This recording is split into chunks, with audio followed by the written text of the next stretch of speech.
એમાં ભગવાન મહાદેવના પ્રધાન 8 નામો છે. એમાં પ્રથમ ભગવાન શિવજીનું કોઈ રૂપ હોય તો એ ભૂમિ છે, પૃથ્વી છે. આપણે સવારમાં પ્રાતકાલે ઉઠીને ધરતી પર પગ મૂકીએ પહેલા માતા પૃથ્વીને પ્રણામ કરીએ. શા માટે? કારણ કે પૃથ્વી એ સ્વયં ભગવાન શિવજીનું એક સ્વરૂપ છે. એવી 8 ભગવાન શંકરજીની મૂર્તિ છે ને 8 નામોને પણ પ્રધાન છે. એમાંનું પહેલું છે પૃથ્વીની વંદના. ઓમ શર્વાય નમઃ. એ પૃથ્વી છે. પૃથ્વી આપણને ધારણ કરે છે, ભૂમિ આપણને ધારણ કરે છે. અને ભગવાન શિવજીનું બીજું સ્વરૂપ છે જલ. જલ થકી સૃષ્ટિ છે, જલ થકી જીવન છે, જલ થકી આપણે જીવંત છે. તેથી જલ એ સ્વયં શિવ છે. અને અષ્ટમ રૂપોની અંદર ભગવાન શિવજીનું જ પ્રતિપાદન થાય. અન્ય કોઈ દેવતાને જોડી ન શકાય. આપણા શાસ્ત્રોમાં, આપણા પુરાણોમાં ઘણી બધી વસ્તુ એવી છે જ્યાં ભગવાન શિવને જ આપણે જોવા પડે છે. અન્ય કોઈ દેવતાઓને જોઈ ન શકીએ આપણે. અને જલ મૂર્તિનું નામ છે ઓમ ભવાય નમઃ. એ જલ મૂર્તિ છે. અને એક શિવજીની પ્રત્યક્ષ મૂર્તિ. અગ્નિ વગર સૃષ્ટિ સર્જન ન થઈ શકે. અગ્નિ એ ભગવાન શંકરજીની મૂર્તિ છે. જે અગ્નિ મૂર્તિનું નામ છે ઓમ રુદ્રાય નમઃ. વાયુ જે હવા છે, પવન છે, એ પણ ભગવાન શિવજીની મૂર્તિ છે. અને વાયુ મૂર્તિનું નામ છે ઓમ ઉગ્રાય નમઃ. આકાશ જે વ્યાપ્ત છે, આકાશ પણ ભગવાન શિવજીની પ્રત્યક્ષ મૂર્તિ છે. આકાશ મૂર્તિનું નામ છે ઓમ ધીમાય નમઃ. શત્રુઘ્ન જેને આત્મમૂર્તિ પણ કહેવાય છે. અને આત્મમૂર્તિનું નામ છે ઓમ પશુપતયે નમઃ. સૂર્ય ભગવાન શિવજીની મૂર્તિ છે. સૂર્ય એ સાક્ષાત શિવ છે. તેથી સૂર્ય મૂર્તિનું નામ છે ઓમ ઈશાનાય નમઃ. ઓર ચંદ્રમાં સાક્ષાત મહાદેવનું સ્વરૂપ છે. ઓમ મહાદેવાય નમઃ. તેથી ભગવાન શિવનું દર્શન કરવા માટે કઈ દૂર જવાની જરૂર જ નથી. આકાશ એ ભગવાન સ્વયં શિવ છે. ધરતી ભગવાન શિવ છે. જલ ભગવાન શિવ છે. અગ્નિ ભગવાન શિવ છે. આત્મા પણ ભગવાન શિવ છે. જે અષ્ટમૂર્તિઓનું વર્ણન કર્યું છે, શિવ તત્વનું વર્ણન, તેમાં તો વિસ્તૃત કહ્યું છે. તેથી વંદનાની અંદર ભગવાન મહાદેવના 5 મુખોને પ્રણામ કર્યા છે. અષ્ટમૂર્તિઓનું વર્ણન કર્યું છે. બ્રહ્માજીએ નારદને કહ્યું કે નારદ, ભગવાન શિવજીના રૂપ અને સ્વરૂપને કઈ રીતે આપના સમક્ષ હું સમજાવું. શિવજીના રૂપ અને સ્વરૂપને સમજાવવા માટે આ જગતની અંદર કોઈ શબ્દોનું સર્જન નથી થયું.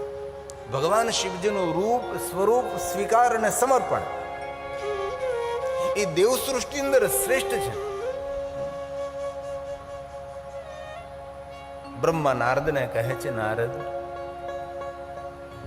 ભગવાન શંકરજી શ્રેષ્ઠ છે, સર્વોપરી છે, સર્વત્ર છે. અને ભગવાન શંકરજીનું રૂપ અને સ્વરૂપ અને ભગવાન શંકરજીની ઉદારતા એનું વર્ણન પુષ્પદંત મહારાજે પણ કર્યું છે. મહોક્ષમ ખટવાંગમ પરશુર્જનમ ભસ્મપણે કપાલમ ચેતે તવર્દમ તંત્રોપકરણમ. જેને પોતાના જીવન નિર્વાહ માટે આટલા જ ઉપકરણોનો સ્વીકાર કર્યો છે, અન્ય ઉપકરણો નહીં.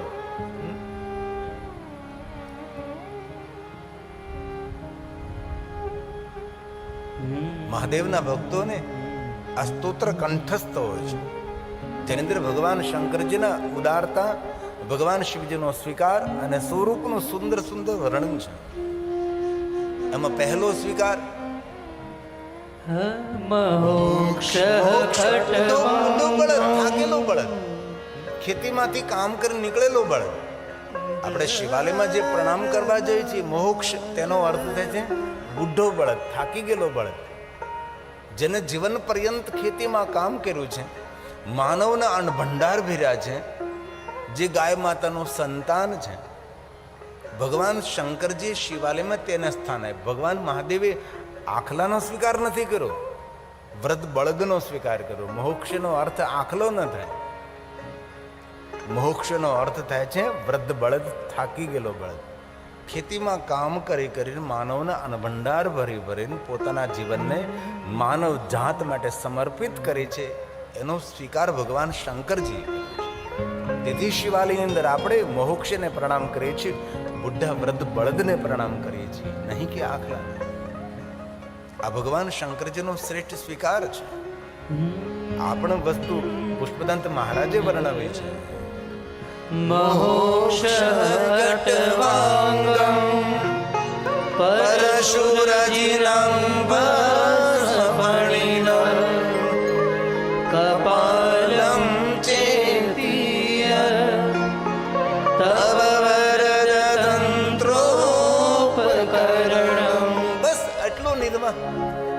એક વયોવૃદ્ધ બળદ છે, 4 પૈયાવાળી ખાટલી છે, પરશુ કુવાડો છે, રજીનમ ચામડું છે, ભસ્મ રાગ છે, ફણીના મોટા મોટા સર્પો છે, પન્નક ભૂષણમ વાસુકી કંઠ ભૂષણમ કપાલમ, બસ ખોપડીઓ ધારણ કરે છે.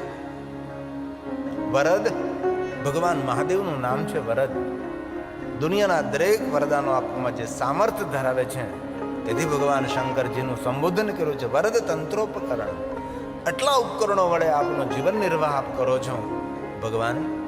આપની ભ્રુકુટી માત્રથી દેવતાઓને દરેક વરદાન આપનારા આપ છો ભગવાન. અને વિશ્વના દરેક દેવી દેવતાઓને વરદાન મહાદેવે આપ્યા છે. અને કોઈ પણ દેવી દેવતાઓને આપ કથા જુઓ, સૌ ભગવાન શિવ પાસે વરદાન માંગવા ગયા છે. એક પણ કથા એવી આપણા પુરાણોમાં નથી કે ભગવાન સ્વયં મહાદેવજી કોઈ દેવતા પાસે વરદાન માંગવા માટે ગયા. ભગવાન શંકરજીની પાસે વિશ્વના દરેક દેવી દેવતાઓ વરદાન લેવા માટે માંગવા માટે આવ્યા છે. ભગવાન શંકરજીની એક પણ કથા એવી નથી કે ભગવાન શંકરજી કોઈ પાસે માંગવા માટે ગયા છે. ભગવાન શંકર પાસે દરેક દેવી દેવતાઓ કોઈને કોઈ વસ્તુ માંગવા માટે આવ્યા છે. શંકરજીએ કોઈની પાસે કોઈ વસ્તુ માંગી નથી. તેથી પુષ્પદંતે કહ્યું, તમારી ભ્રુકુટીના ઈશારા માત્રથી દેવતાઓને વૈભવ આપ્યો, દેવતાઓને સમૃદ્ધિ આપી, એવા ભગવાન શિવ આપ છો. સુરાસ્તાં તામૃતિ દદતિ તુ ભવદ્ભ્રૂપ્રણહિતા. ભગવાન શંકરજી જ્યારે આપે છે ત્યારે ભગવાન શંકરજી બોલતા નથી, પોતાના ભ્રુવનો ઈશારો કરે છે. પોતાની ભ્રુકુટીના ઈશારા માત્રથી દેવતાઓનો વૈભવ મળે છે, દેવતાઓને સમૃદ્ધિ મળે છે. અને સ્વયં પોતામાં નિજમાં સ્થિર રહે છે, સમાધિ સ્થિત રહે છે. ભગવાન શંકરજી સમાધિમાં રહે, ભગવાન શંકરજી ધ્યાનમાં મગ્ન રહે છે. તેથી પુષ્પદંતે કહ્યું, નહીં સ્વાત્મા નહીં સ્વાત્મા વિષમૃગતૃષ્ણાભ્રમયતિ વિષયમૃગતૃષ્ણાભ્રમયતિ. દુનિયાની કોઈ તૃષ્ણા જેને ભ્રમિત ન કરી શકે એવા ભગવાન શિવ છે, જે પોતાના નિજમાં રહે, પોતામાં સ્થિર રહે છે. તેથી ભગવાન શંકરજી ભ્રમિત નથી. ભગવાન શંકરજીની એક વિશેષતા છે, જેના રૂપ અને સ્વરૂપની અંદર અલૌકિક એક ભાવ છે. તેથી બ્રહ્મા નારદને કહે છે, નારદ, ભગવાન શિવજીના રૂપ અને સ્વરૂપને હું કઈ રીતે સમજાવી શકું છું? જેના મસ્તક પર જટા છે, જટામાંથી ગંગા વહે, ભાલમાં ચંદ્ર છે. ભગવાન શંકરજીના 3 નેત્રો છે. મોટા મોટા સર્પોને ભગવાન શંકરજીએ ધારણ કરેલા છે. મૃગ ચર્મ ધારણ કરેલો છે, અંગ પર ભસ્મ ધારણ કરેલી છે ભગવાન શંકરજી. આ ભગવાન મહાદેવના રૂપનું વર્ણન છે. શિષ્ય મંદાકિની ધારી ભાલ ચંદ્ર ત્રિલોચન. ભગવાન શંકરજી 3 નેત્રોને ધારણ કરનારા છે. બ્રહ્માનંદ સ્વામીએ આ ભગવાન શંકરજીના રૂપ અને સ્વરૂપનું વર્ણન કર્યું છે. આ ભજન ઘણું લોકપ્રિય છે, સૌને કંઠસ્થ હોય, સૌને આવડતું પણ હોય છે, અને ભજન પ્રેમીઓને મુખપાઠ પણ હોય છે. જનેન્દ્ર બ્રહ્માનંદ સ્વામીએ ભગવાન શિવજીના રૂપ અને સ્વરૂપનું વર્ણન કરેલું છે.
डमरू निनाद बाजे, डमरू निनाद बाजे, कर में त्रिशूल धारा बोले तेरी जटा में बहती है गंगाधारा, काली घटा के अंदर हिमदामिनी उजाला बोले तेरी जटा में, बोले तेरी जटा में।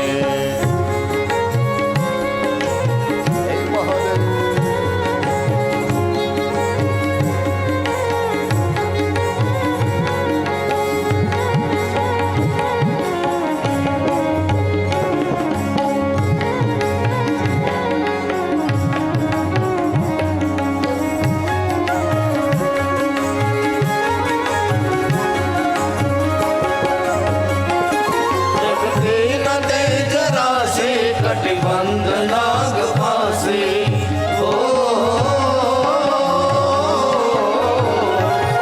रखते न तेज राशि कटिबंध नाग फांसी, कटिबंध नाग फांसी।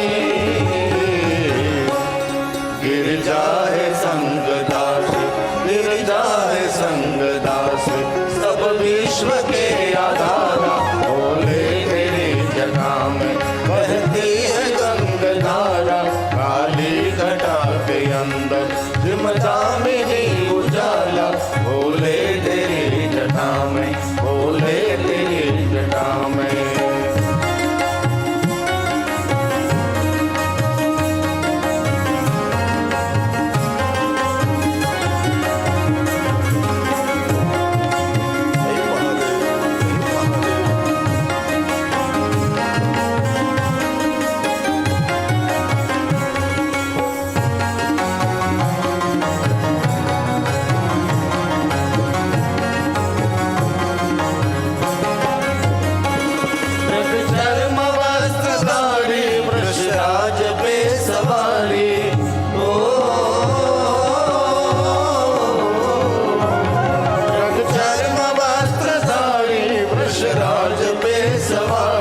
वृषराज पे सवारी, भगतन के दुख हारे, भगतन के दुख हारे, कैलाश में विहारा बोले तेरी जटा में बहती है गंगाधारा, काली घटा के अंदर हिमदामिनी उजाला बोले तेरी जटा में, बोले तेरी जटा में।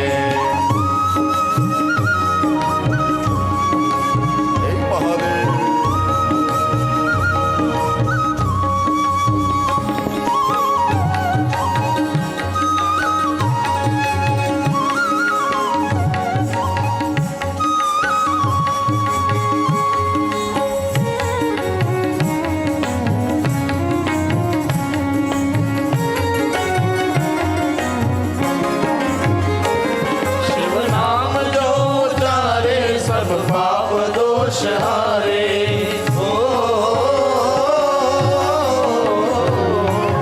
शिव नाम जो उचारे सब पाप दोष हारे, सब पाप दोष हारे।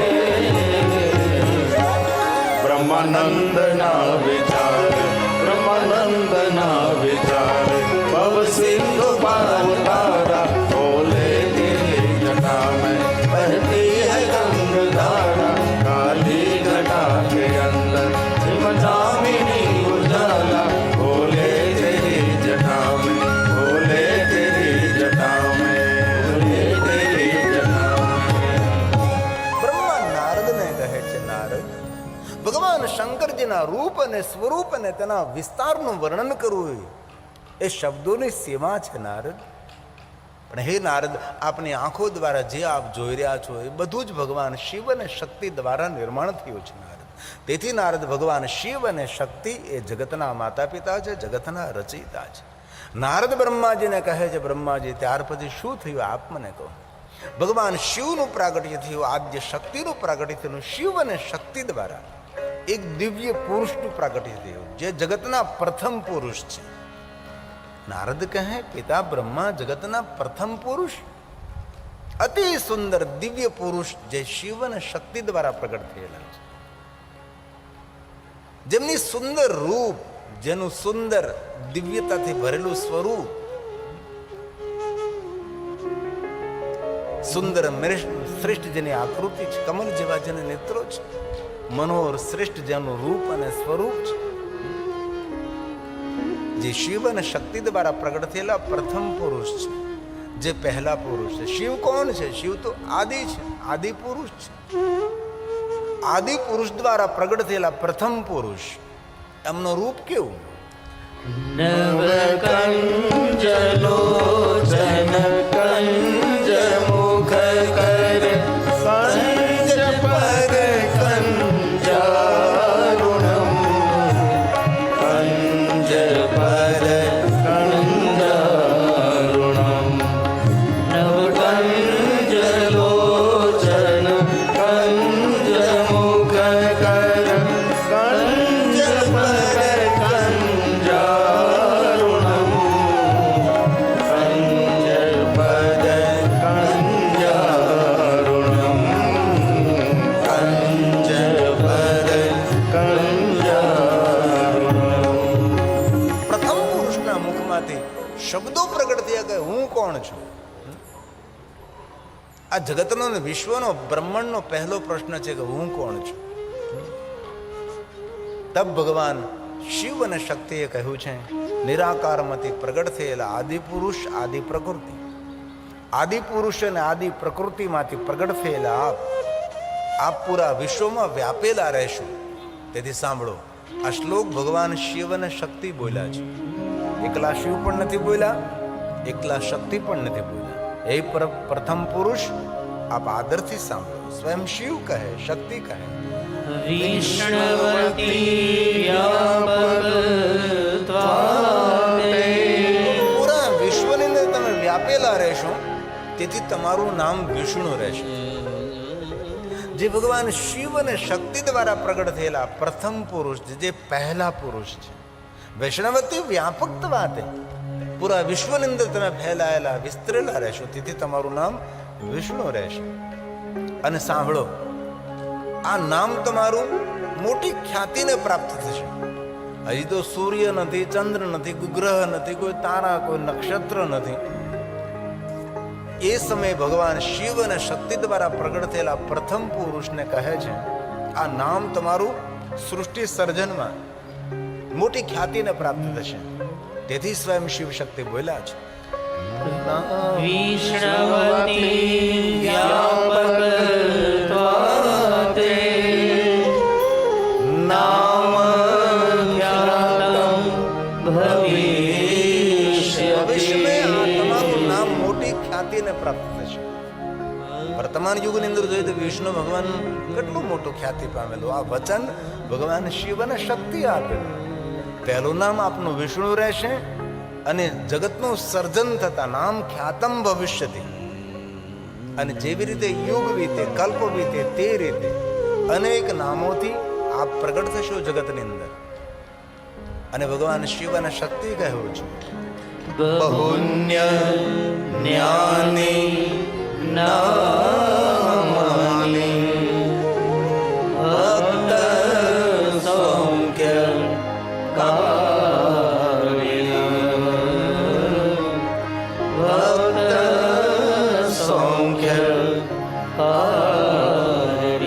ભગવાન શિવ અને શક્તિ કહે છે, બહુન્ય નાની નામાની, અનેક નામોથી જગતની અંદર આપ પ્રગટ થશો. અને સાંભળો, તમારા દરેક નામ ભક્તોના સુખનું કારણ બનશે. તેથી વર્તમાન યુગની અંદર આપણે સૌ જાણીએ છીએ કે વર્તમાન યુગમાં ભગવાન વિષ્ણુજીના 1000 નામ છે. અને ભગવાન શિવ અને શક્તિએ કહ્યું હતું, આપનું પહેલું નામ વિષ્ણુ રહેશે. આ નામ મોટી ખ્યાતિને પ્રાપ્ત થશે, અને યુગે યુગે તમે પ્રગટ થશો. અને બહુન્ય નાની નામાની, અનેક નામોથી જગતની અંદર તમારું વિચરણ થશે.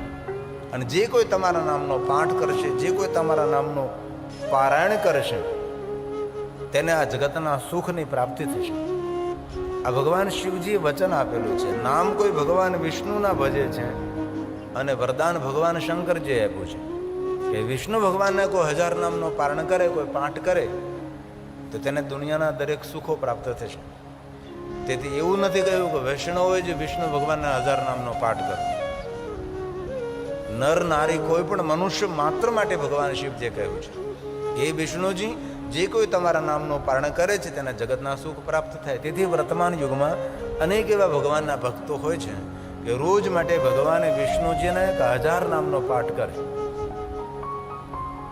અને આપણે રોજ માટે ન કરી શકીએ તો એકાદશી હોય ત્યારે વિષ્ણુ ભગવાનના 1000 નામનું પારણ કરવું, થોડા વહેલા ઊભા થઈ જવું. એકાદશીના દિવસે ન કરી શકીએ તો રામનવમી હોય ત્યારે કરીએ, રામ જન્મદિન નિમિત્તે કરીએ. હમણાં રામનવમી આવશે ચૈત્ર માસની અંદર, ત્યારે આપણે કરીએ. એ પણ ન થશે જન્માષ્ટમી, ગોકુલ આઠમ, કૃષ્ણ જન્મ સમયે ભગવાન વિષ્ણુજીના 1000 નામનો પાઠ કરી. એ પણ ન થઈ શકે તો જ્યારે જીવનમાં અવસર મળે ત્યારે, અથવા ભગવાન સત્યનારાયણની કથા જ્યારે કરવામાં આવે છે, ભગવાન સત્યનારાયણની કથામાં વિષ્ણુ ભગવાનના એ 1000 નામનો ખૂબ મહિમા છે.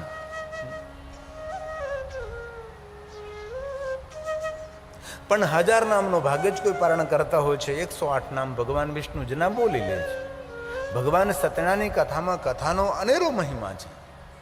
પણ કથાની સાથે સાથે ભગવાન શાલિગ્રામની પૂજાની અંદર વિષ્ણુ ભગવાનને 1000 નામનો પારણ કરે છે. આપણે કરી ન શકીએ તો આપણે સાંભળીએ. પણ એક સાથે જો વિષ્ણુ ભગવાનના 1000 નામનો પાઠ ન થઈ શકે તો રોજ માટે 100 ભગવાન વિષ્ણુના નામનો પાઠ કરો. 10 દિવસે ભગવાન વિષ્ણુજીના 1000 નામનું પારણ થઈ જાય.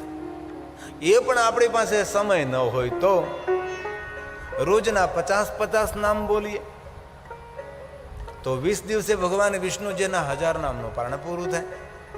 50 ભગવાન વિષ્ણુના નામ લેવાનો સમય ન હોય તો રોજ માટે 25 નામ બોલીએ તો પણ 40 દિવસે એ ભગવાન વિષ્ણુજીના 1000 નામનું પારણ પૂરું થઈ જાય. પણ જે માણસનો ભાવ કોઈ પારણ કરવાનો છે તે માણસ કોઈ પણ રીતે ભગવાન વિષ્ણુજીના 1000 નામનું પારણ કરી શકે છે. અને વિષ્ણુ ભગવાનના જેટલા નામો છે, દરેક નામો ભગવાન મહાદેવના મુખમાંથી પ્રગટ થયા છે. અને મહાદેવ જ્યારે જ્યારે ભગવાન વિષ્ણુને મળે છે ત્યારે ભગવાન મહાદેવજી વિષ્ણુ ભગવાનને એક અલગ નામથી જ સંબોધિત કરે છે. ક્યારેક નરોત્તમ, પુરુષોત્તમ, સર્વોત્તમ, દેવોત્તમ એવા અલગ અલગ નામોથી ભગવાન વિષ્ણુજીને ભગવાન શંકરજી પોકારતા રહે છે. તેથી વિષ્ણુ ભગવાનના જેટલા નામો છે દરેક નામો ભગવાન મહાદેવના મુખમાંથી પ્રગટ થયેલા છે. તો ક્યારે અવસર મળે તો વિષ્ણુ ભગવાનના 1000 નામનું પારણ કરવું, અથવા પારણ ન કરી શકીએ તો કોઈની પાસેથી પારણ કરાવો અને શ્રવણ કરો. તો સુંદર પવિત્ર ધરા છે, જગદેશ્વર મહાદેવનું સુંદર શિવાલય છે અને જગા બાપાની સુંદર તપસ્થલી છે. તો આપણે સૌ ભગવાન વિષ્ણુના થોડા નામોનું પારણ કરીએ. કારણ કે ભગવાનની કથા જ્યાં થતી હોય ત્યાં એકવાર કોઈ પણ નામ બોલવામાં આવ્યું તો એકમ વા કોટી ગુણિતમ, એકવાર બોલવાથી 1 કરોડ વાર બોલવાનું ફલ પ્રાપ્ત થાય છે. તો જેટલા નામો બોલી શકાય એટલા બોલીએ. થોડા નામો, 1000 નામોનું તો પારણ ન કરી શકીએ. એમાં ભગવાન વિષ્ણુજીનું પહેલું નામ જે ભગવાન મહાદેવના મુખમાંથી પ્રગટ થયેલું છે, જે શંકરજીના મુખમાંથી પ્રાગટ્ય પામેલું છે, આ પહેલું નામ છે. વિષ્ણવે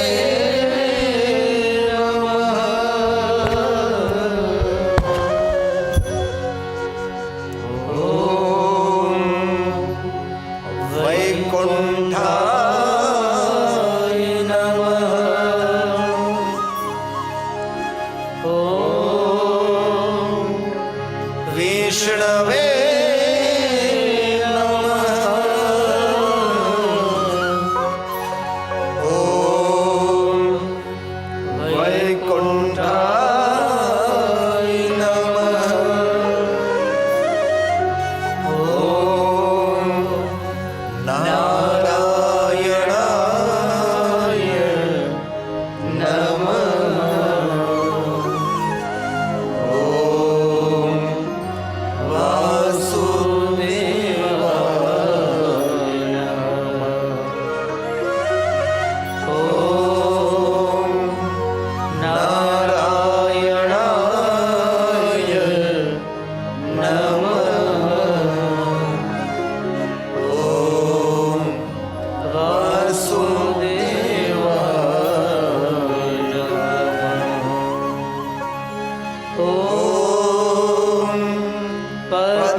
પદ્મનાભાય નમઃ.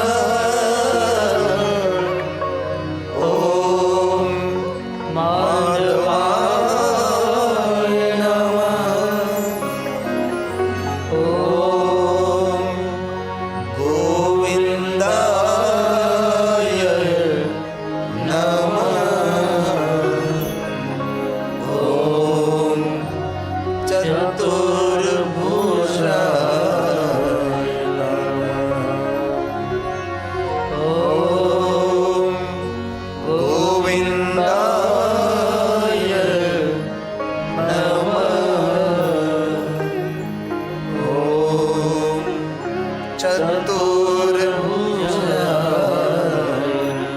ક્યારેક અવસર મળે તો વિષ્ણુ ભગવાનના નામનું પારણ કરવાનો મહિમા છે, જે વરદાન ભગવાન મહાદેવે આપ્યું છે.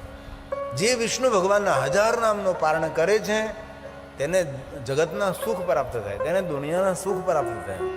તેથી શિવ ભક્ત હોય કે વિષ્ણુ ભક્ત હોય, અન્ય કોઈ દેવી ઉપાસક હોય, અન્ય કોઈ સંપ્રદાયમાં હોય, સૌ માટે ભગવાન શંકરજી આ વચન આપ્યું છે કે હે વિષ્ણુજી, તમારા નામનો કોઈ પાઠ કરશે, તમારા નામનું કોઈ પારણ કરશે, તેને જગતના સુખ પ્રાપ્ત થશે. આવું ભગવાન શંકરજીએ કહ્યું છે.